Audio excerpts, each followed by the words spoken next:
On today's episode of WatchJRGo, we are back with my 1960s Chevrolet Viking 60. For one reason, you guys begged me to keep working on it.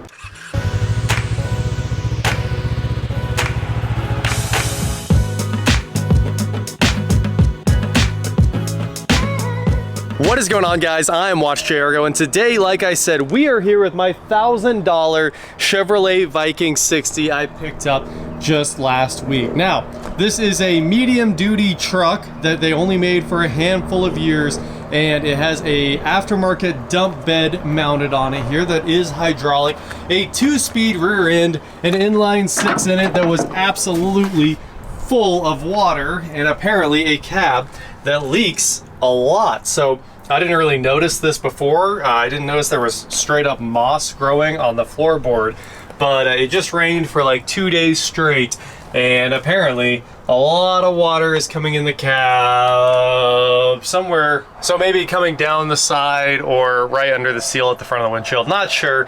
There are a lot of holes in the windshield seal as well. So unfortunately, she is wet. Also, check it out. We couldn't find a VIN number anywhere earlier, and I just didn't notice that it was right in front of my face the whole time. So I'm gonna look this up. Maybe it's a 63 and not a 59. Actually, a really nice VIN tag. We looked at all the real tags. There's tags in the door jamb and tags up under the dash, and then this one's just hiding right there, right inside the door. All right, guys, here's what the internet has to say. 0 means it's a 1960. Yeah, first digit year of production. 0 is 60. Second and third digits are 1 through 18, which they're not. Okay, so it immediately just fails the VIN decoder that we are looking at here. C just doesn't appear anywhere. So I guess, I don't know, maybe it stands for like Cheyenne or some other strange truck designation. And 6 would be Corvair Ma. 6 doesn't exist. Huh. Alright, so we're gonna ignore the second and third digits, and fourth and fifth digits. If it's 3, none of this works. Literally none of this checks out. 6-digit S means it was made in Southgate, California, apparently. That's the 6-digit, right? 1, 2, 3, 4, 5, 6. Yep, S is California, kind of interesting there. And then 7 through 12 are the actual production number there. So 108445. Anyway, the VIN decoder doesn't really check out except for the first thing there that does say it's a 1960. Now, nobody seems to know what any of the controls do in this thing. Of course, we figured out the lights, but don't know what that one is. Choke, throttle. This must be the PTO throttle over here if you want to hold the throttle up. Ignition, and then there's a blank. The V is for the vents. And then what on earth is that one? I can only assume that maybe that's PTO. I don't know what's what on this. Some people said this was the e-brake. It doesn't feel like the e-brake. It feels like something's engaging, because when you pull the handle back, it bounces like it's hopping off gear teeth and shudders the truck to a stop. So interesting. And then of course we got the dump bed controls down there, the splitter rear end, and the transmission that's in terrible shape. You know that the hat on that transmission let all the water in, and the transmission's probably fully flooded. But you know what? If we crawl underneath it here, it does kind of look like the far lever over on the passenger side connects directly to the drum brake on the output of the transmission. So it is possible that's actually the e-brake there, and it's got a nice big brake pad. That's like the one thing that still works on this truck. The interesting thing here is, what is the second U-jointed shaft? The actual drive shaft is in very bad shape. All the bushings are gone. Look at that. The second U-jointed shaft there is the PTO drive. So who knows? Maybe we were engaging it. Here's all the sauce right there on the front of the, if it would focus. There's all the sauce right on the front of the rear diff for the splitter rear end. And then this, of course, must be the PTO drive, which we might be able to hook something up to and make the dump bed do something. That'd be pretty cool, wouldn't it? But that's not what we're here for. We've already done quite a bit of investigating under this thing. We know the engine was completely full of oil, and everybody was like, everybody could get that running in 10 minutes. And I don't think that's true even remotely, because this thing got treated like old farm equipment. I realized right after I released the video what happened, where all that water came from. It was so obvious, and it just slipped my brain because it's something no one does anymore. But back in the day, people would just drain the coolant out and put water, or they'd run out of coolant, have some kind of leak, and they just fill everything up with water and let it eat. And then of course what happened is everything was full of water, it froze and broke the block, and now that's why we have an oil pan full of water and you know, an engine that's 100% seized. I was under it, barring it over, starter no luck, ripping it backwards no luck. But today, let's see if we should even think about putting an engine in it. Obviously every system on this thing is bad. Brakes, clutch, all the important stuff, none of it works. So today I want to start with brakes and clutch and just see if there's a chance we can bring this thing back. There's no world where this truck is worth bringing back to life, but we're gonna see, because the engine swap would be very easy and probably very cheap as well. Just a few $100s for an engine, no big deal. The big deal is all of the hydraulic systems that cannot be bought or replaced these days. You really gotta love people's opinions on this stuff, telling you that it needs fixed when you can buy like a 2007 at any auction on the planet for 6 grand. That's perfect. You know, the greatest drivetrains we've ever had with 10x the capacity, better frames, everything better for a handful more dollars. And this one that I bought from my neighbors just because I want to buy their property and I needed to buy some stuff with them to start a relationship is like the hill people want to die on. So funny. Let's climb in here and take a look at this absolutely cool looking brake and clutch reservoir. Well, I grabbed a crescent wrench, and so far, at least that bolt's coming out. That's something. It looks like it's been leaking for a very long time. Ooh, that's not ideal. Is there rubber in there? Let's see. She's stuck.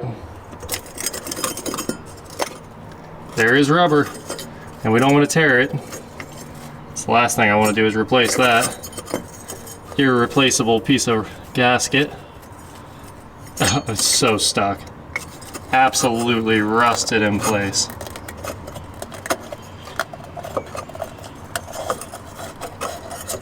And it's empty. Look at that. I wasn't expecting empty when the pedals wouldn't move. I was expecting water. All right. Our rubber gasket looks acceptable, so that's kind of cool. How's she look inside? Dry as a bone. Ooh, another cool thing here under all these nests. This looks like everything that goes back to the splitter rear end right there. Those 2 lines with some rubber, it definitely looks like that's vacuum off the intake to run to the back and run the splitter. So maybe it's not hydraulic, just an interesting hose and line arrangement they did there. So here's our throttle linkage with a bunch of wires wrapped around it.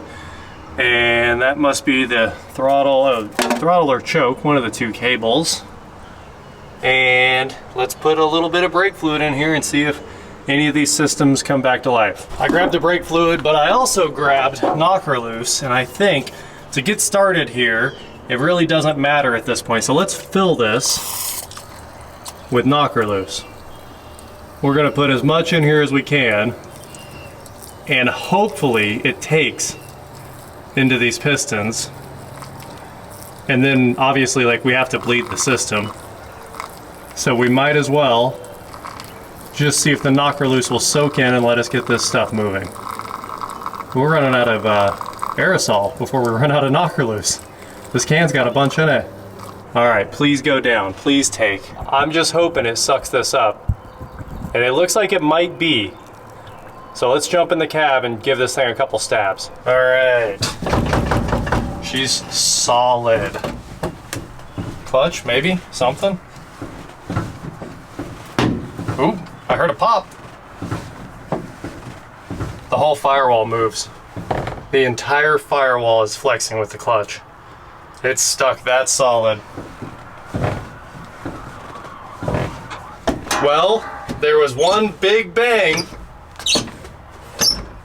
and the brakes freed up. I don't know if we actually broke something important, but I looked up underneath. I don't see anything broken. But the pedal moves, so I guess we need to go outside and take a look and see if anything got sucked in. Hopefully it did. And now let's try the clutch too. I'm gonna put a little bit of pressure on it. So here we go, just a little bounce, that's all I need. I'm not asking for much, come on. Ooh. This doesn't seem like it's broken. Let's hop in here and see if we can see what's going on with the brakes. There's really no way to tell. Oh yeah, the plunger is moving. Amazing. Look at that. The brake plunger is going right in and it looks like it might be working. And now the clutch is the far one. I don't think that one's freed up actually. I think we're just pushing hard. But hey, at least we can take a peek and see if any of that fluid's gone, and it looks like it's kind of all still in there, even on the brake side. So weirdly, we haven't sucked any fluid in. I just hope that it's starting to come back to life, because I really don't want to dump thousands into fixing this truck. Oh no, more evidence of it being a cooling problem. The heater core is looped, so I almost doubt the heater core was leaking. I bet it had water in it, froze and broke. Just freezing, breaking, farm truck things. Ah, here's the little vacuum block that controls the splitter rear end. I see. So we've got one is like in and one is out, and then at the front you have the single vacuum line that goes in as well. So that's kind of cool. And then under here, oh no, not again. There's water dripping from the drain plug. How? But we're gonna sneak in here to this fully seized up clutch and see if I can get a bar on that and maybe get it to move just a little bit. Really, no one's getting this engine unstuck without knocker loose or evaporust, and that's always the move. But I had a bar on here. Oh, there's the slave cylinder right there. Right there, so I need to get that. I'm gonna push on that with the bar and see if we can make the clutch disengage. But yeah, it's not moving no matter what. I've had a bigger bar on it than this. So here's our slave cylinder, and this is the fork, clutch fork.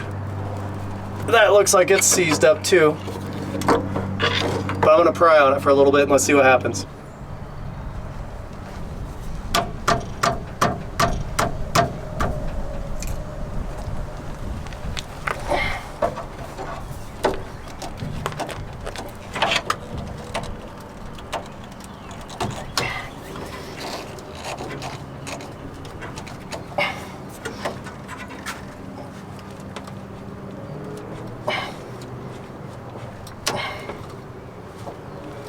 It moved! Ah, the clutch moves. Wow! The amount of force is insane. Look at the trash falling out of the engine. Oh. All right, one down. I doubt we can apply it from the pedal, but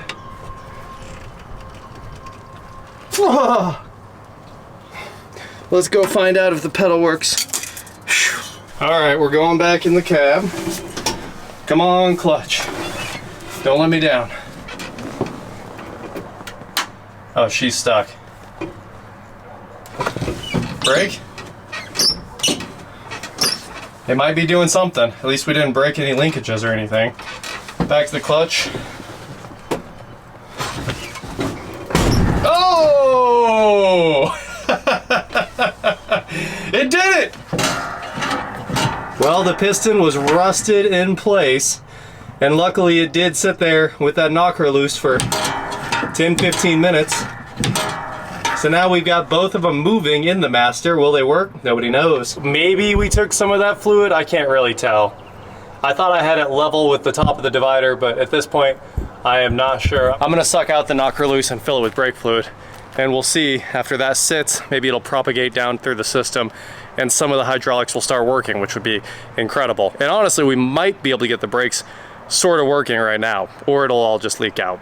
One of the two. Well, with both of them moving and the knocker loose extracted with our vacuum pump here, it's time to throw some .3 in this and just see what happens. So we're gonna put a bunch in here, and then we'll pull the spark plugs and answer the question that everybody keeps begging me to answer. How bad is it inside this engine? And my thoughts are real bad. Ooh, look at it taking on air. This might work. It might work, guys. Oh, it is pouring fluid backwards. Pouring. There's a leak in the system. If you look back there in the corner, I don't know if you guys can see it, but it looks like a geyser. She's got a leak. She's got a leak. But let's get in here and just see what happens with the pedals now that it's fogging in. I mean, the leak could just be in the cab. A popular place for leaks. I don't see it coming down the firewall yet.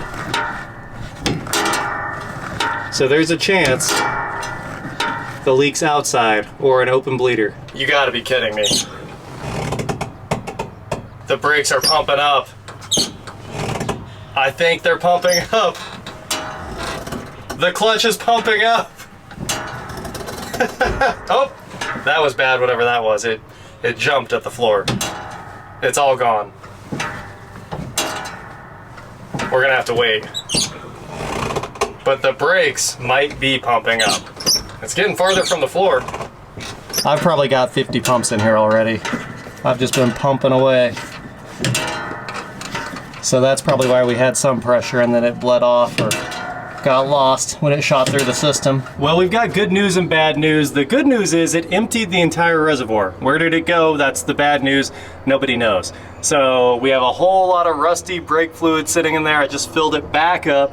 So a lot of trash needs to come out of the system, right? We're gonna have to break the bleeders open and try to get as much brake fluid as possible through there so we can get all the dirt out, which is, you know, another win some, lose some, good news and bad news. But with that said, ever since then, it's been holding steady. So I'm gonna go ahead and we're gonna put a pin in that for now. We'll just see how that works after it propagates down.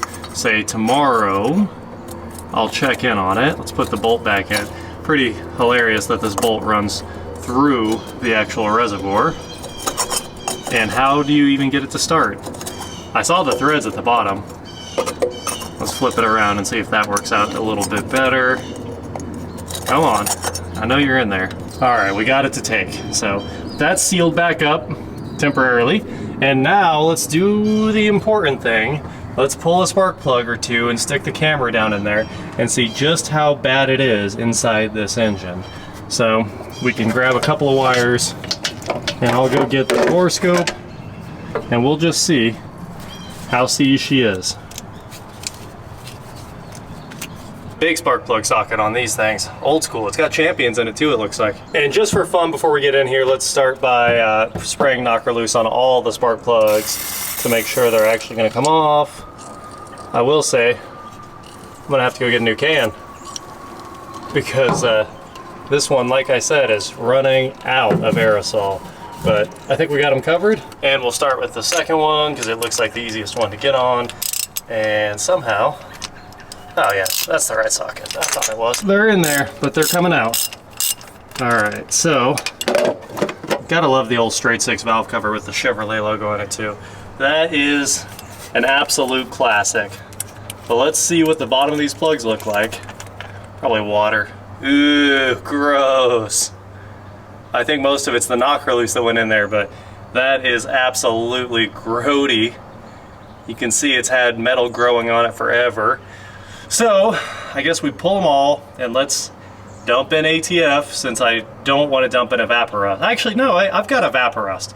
We're gonna dump that in there. That's the move. Champion J6s. All right, you guys ready to see the walkthrough? Here's plug 1, cylinder 2, cylinder 3, broken plug, cylinder 4. Cylinder 3 was the hardest one to get out, I think. Completely stuck. And you look at the rust ring and water in the piston there. Pretty wild. And then here is cylinder 6. 5 looked okay, 6 has moss growing on the strap. So, not good. Ooh. Also shorted. The ceramic has rust growing up to it inside at the electrode. So anyway, I was gonna put these back in. We're gonna put them in as hole fillers, but we're not gonna be able to run these if we're even trying because they are corroded to the point that they would be misfiring nonstop. Just almost a dead short. So now in with the camera we go. Let's see what we find inside the spark plug holes. All right, the time has come. Let's see what we're dealing with here. Cylinder number 1. Can't see a thing. It is too bright outside for this. But might be a dirty camera, but if you look right there, the camera looks pretty great looking at the sky. So unfortunately, it's just a light thing because this has a really, really bad screen. Nobody makes a good borescope. That's what I've learned in life. You think Snap-on, oh, it's the best one. All right, there we can see the top of the piston. It looks like it has scoring going up the piston, the cylinder wall. No water on the camera, so that's something. Let's skip straight to number 3 since that was the troublemaker. Ooh.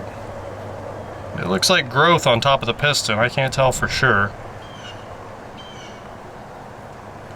That is solid rust. That's like when you watch the Titanic documentaries. But the wall looks okay. If you saw that right there, just a hint of cylinder wall, and it looked really clean. There's another one, and it looks actually, that one looks excellent inside. I'm surprised. But that plug didn't fight me either. Ooh, there's rust inside. Chunks. Chunks of rust. All right, well, with that said, none of them look great. I think the next answer here is we go get the long funnel and fill it with Evaporust. I was gonna say let's fill it with ATF, but Evaporust is probably the right solution for this. I think I have tons of used bottles that we used to free some other engine years ago.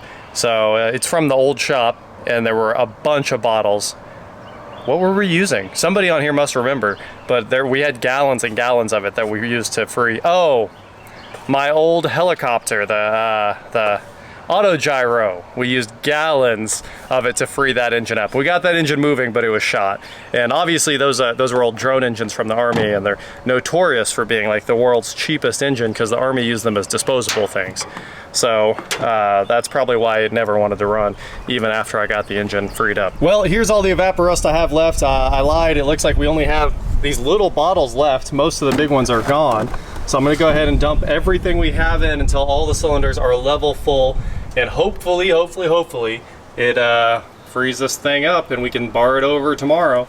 I mean, it's got what I would call it fresh oil for an engine like this because it's full synthetic out of a new Chevy truck. So it might have been used, but it's still way nicer than any oil they had back in these days. So let's dump this in here and put the plugs back in and see what happens. Well, if you guys are wondering how much of the Evaporust I put in each cylinder, the answer is all of it until they overflowed out of the spark plug hole.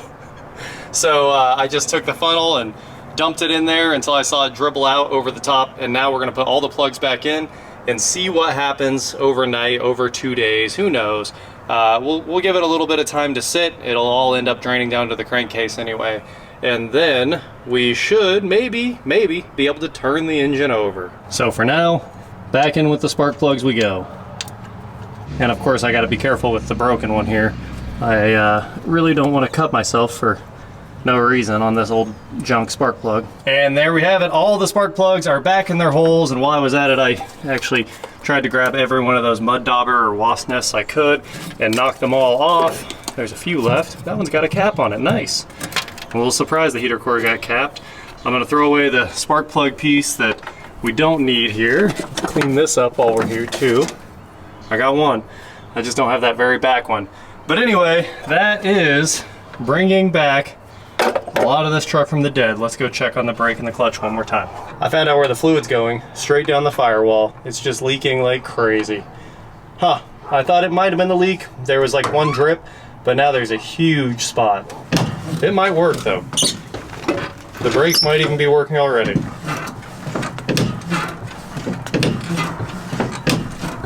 Well, there you have it, guys. That is getting almost everything unstuck and maybe possibly working on this 60 Chevrolet Viking 60. Hopefully it turns over in a couple of days, but we will obviously find out together when we crawl back under there with a big pry bar and see if it turns even one bit. It's probably not just the piston tops that are stuck though. It's probably the rod bearings to the crankshaft and everything like that. The mains are probably stuck. It's probably just rusted into one titanic barnacle, you know, piece of rust underneath the sea. So that is it for today, guys. Thank you so much for watching. Don't forget to head on over to shop WatchJRGo.com for cool shirts not like this, and please like, share, subscribe, do whatever you want to do, and I will talk to you next time. I mean, I kind of hope it frees up. It'd be pretty fun to make this thing fire up once, but I also think the gas tank's full of water too. It smells like pure varnish. but there's a good chance that it's all full of water. So we'll find out together once the engine starts to turn over, if it starts to turn over. That's what you're dealing with when these things get left on a farm and people filled them with water during the summer and never drained them.